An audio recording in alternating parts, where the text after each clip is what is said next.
Lens, champion d'automne. Il restera un match pour que Lens, à Toulouse au mois de janvier, donc puisse être consacré éventuellement. Une chose est certaine, Lens restera leader pendant cette trêve de Noël. Mathieu Hudol, ambitieux, maintenant qu'on a pris la place de leader, on veut pousser ça le plus loin possible. Émile Gillet, qui est en régie, a fait travailler sa machine à stats, a regardé les champions d'automne depuis que le PSG est sous pavillon qatari. À chaque fois qu'un club, hormis bien évidemment le PSG est champion d'automne, il n'est jamais sacré champion de France à la fin de la saison.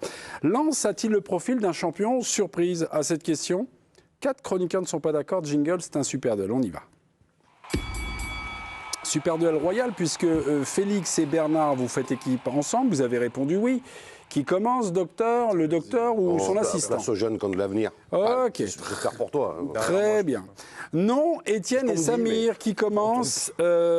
Silence Bernard, on est passé du côté de vos adversaires, s'il vous plaît. Étienne et Samir qui commencent. C'est la première fois que je suis en association avec Samir, donc je vais être aimable pour une fois, donc je vais le laisser démarrer. Exceptionnellement, alors. Ouais, de manière exceptionnelle. Ouais. Merci. Exceptionnellement. Samir, faites gaffe, si vous prenez un coup de coude, c'est que vous avez dépassé les 30 secondes. Lens a-t-il le profil d'un champion surprise? Oui. Félix Roy. Oui, absolument. En termes de profil, je pense que Lens de Pierre Sage réunit toutes les caractéristiques qui font un champion surprise, celle qu'avait Lille, celle qu'avait Monaco de Jardim, mais celle aussi qu'avait Montpellier, à savoir certains joueurs qui sont clairement en surperformance. Certains joueurs qui ont des années derrière eux, je pense à Mathieu Hudol, et qui sont en passe de réaliser la plus belle saison de leur carrière. Des révélations, évidemment, on pense, il y en a plein, mais à s'engarer au milieu de terrain, des trouvailles, et puis des bonnes idées venues de la direction juste au-dessus, et on peut dire que Lens, pour le coup, les a multipliées à l'intersaison. Ah, hein. Non, Samir Kiat, pourquoi non? Non, parce que c'est pas anodin, le Paris Saint-Germain on voit bien que sur les dernières années, les champions d'automne, donc ça veut dire que le Paris Saint-Germain sur la deuxième partie de saison est meilleur que sur la première. Ils sont programmés pour être performants sur la deuxième partie de saison, en sachant que là, ils n'ont pas encore commencé leur saison, ils ont beaucoup de blessures et ils n'ont qu'un point de retard. En sachant aussi que Sangaré va partir à la CAN, Malansar va partir à la CAN, Gradit est blessé longuement, donc aujourd'hui, pour moi, toutes ces choses-là font que le Paris Saint-Germain a encore de la marge. Voilà, vous surveillez vous allez surveiller votre chrono. Malangsar, je l'apprends, n'ira pas à la CAN. Vous retranchez Malangsar du raisonnement de Samir. On passe à la Maison Lyons, docteur, à vous de jouer. Oui, puis vous retranchez que 2 matchs, parce que la CAN, si l'équipe va jusqu'au bout, elle va rater, les joueurs rateraient que 2 matchs de championnat. C'est anecdotique. Moi, j'ai envie d'y croire, parce que le Lens va pas jouer joue pas de Coupe d'Europe, donc ils sont un effectif qui est programmé pour jouer 1 fois par semaine, peut-être un peu plus avec la Coupe de France. Et puis le Paris Saint-Germain, post-Ligue des Champions, post-championnat, Coupe du Monde des clubs, fatigué, il y a beaucoup de joueurs qui ont déjà fait la Coupe du Monde de 2022. Oui, je pense qu'on peut être surpris par le PSG, qui ne retrouve pas sa forme et que cela profiterait au RC Lens. Allez, transversal, Étienne Moiti, vous concluez super duel. Ouais, première chose, la comparaison qui a été faite entre ce Lens-là et le Monaco de Jardim me paraît quand même extrêmement hasardeuse. Il y avait des joueurs fabuleux qui sont partis dans tous les plus grands clubs d'Europe de cette équipe de Monaco, donc ça n'a strictement rien à voir. Et puis surtout, je pense que pour cette fois-ci, le Paris Saint-Germain, c'est une équipe sérieuse, modeste, avec des joueurs qui ont un caractère donc à ne pas prendre les choses à la légère. Donc là, ils sont en sous-régime, ils vont largement reprendre le dessus en deuxième partie de saison. Et je trouve que Lens surperforme et ça ne va pas durer comme ça toute la saison. Ils n'ont pas non plus l'effectif pour aller au bout. Bon, les immodestes parisiens ont été champions pratiquement à coup sûr. Enfin, bon, bref. Bernard, je suis désolé, mais là, vous n'avez pas le droit, évidemment, d'influer la décision, la sérénité présidentielle. 2 glaçons, s'il te plaît. Merci beaucoup, Bernard. Et dans un grand verre. Président, ouais. De droite ou de gauche sur cette question? Profil de champion, oui ou non?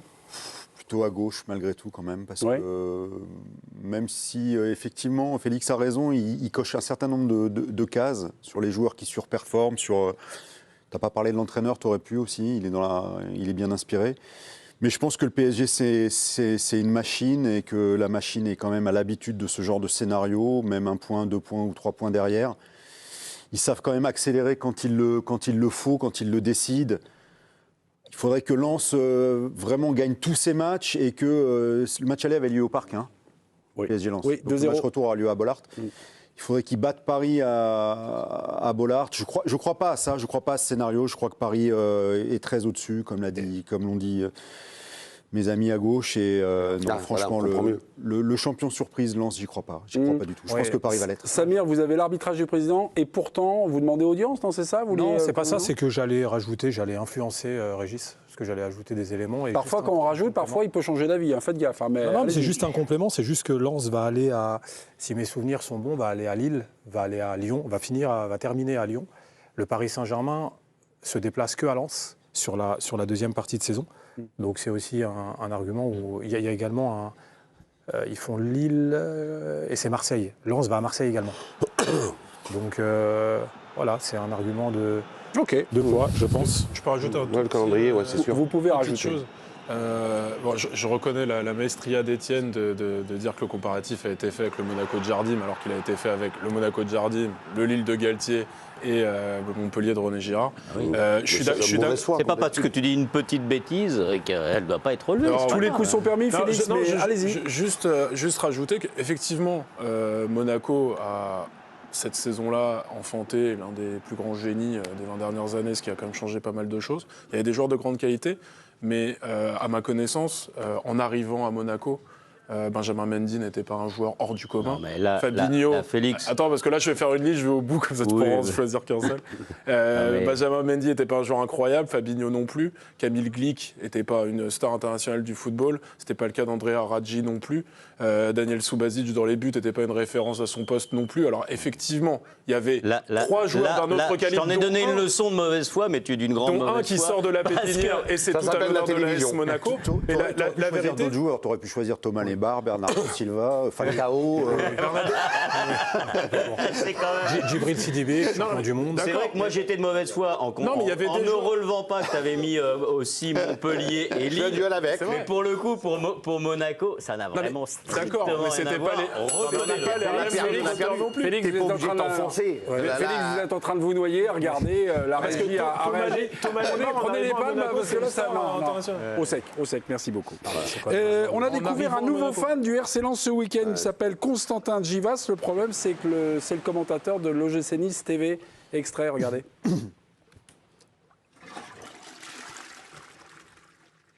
Ça allait bien la prône. Ah non, ils étaient trop occupés, mais le truc plus. Tête d'Hudson-Edouard, centre de Mathieu Hudol, tête d'Hudson-Edouard, centre de Mathieu Hudol, tête d'Hudson-Edouard, centre de Mathieu Hudol, tête d'Hudson-Edouard, centre de Mathieu Hudol, tête d'Hudson-Edouard, centre de Mathieu Hudol, tête d'Hudson-Edouard. Ça fait 2-0. Ça fait 2-0. C'est pas juste, mais c'est le haut niveau. Ouais, C'est pas également juste. speaker à l'Alliance Riviera. Ah, il est speaker. J'ai l'impression qu'il voulait dire un gros mot, mais bon, il reste quand même digne. Il s'appelle Valentin Givas, qu'on salue. Le résultat du super duel, est-ce un avantage pour Bernard assisté de Félix Ah, bah, qui est tout forcément. sec maintenant ou On s'en tire bien. Étienne et Samir, vous gagnez, mais Bah, on l'avait gagné avant que Félix veuille rajouter quelque chose. On lui avait dit ne le fais pas. Toi. Ouais, c'est quand même un bon camarade. Ah ouais, sympa.